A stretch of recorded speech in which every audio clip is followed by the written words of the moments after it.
أشهد أن لا إله إلا الله وأشهد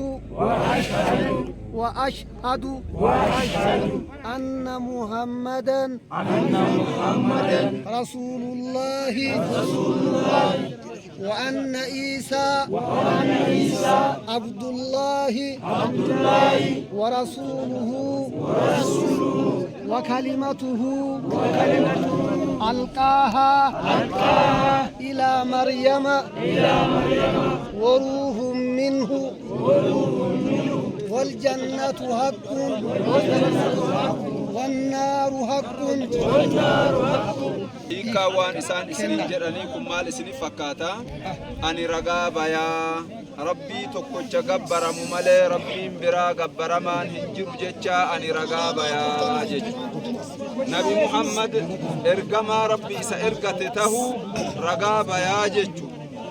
Nabi Ciisaan yookaan Yesuus Kiristoos ergamaa Rabbi isa ergate gabricha Rabbii ka innuu Rabbiin gabbaru tahuu ani qalbii kiyyaan ragaa bahaa jechu.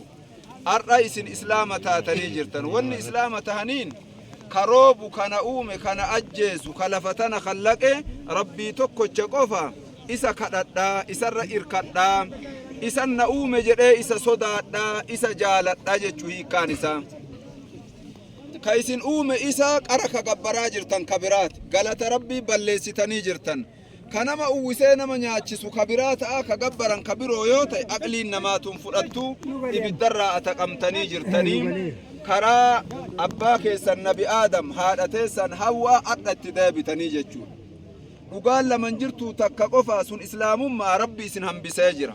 Har'arraa waan gootan galtanii qaama keessan dhiqattanii salaata 5 jalqabu masjida seentanii jum'aa salaatu haqa islaamni eeggatu waan shari'aan dalagi isiniin jette dalagu jireenya gaarii dhugaa adhallee jiraattan borullee qiyaamaa Rabbi jannata isin galchaa fadii tarte Rabbi isinii dhiisaa ummata kana Rabbi haa ataku Rabbi diinirra haa tursiisu barakaa ajaa'ibaa Rabbi isaanii haa godhu rahmata isa dhumaa Rabbi isaanii haa godhu ummata kana mara duniyaa akhiraa Rabbi ol isaan haa fuudhu.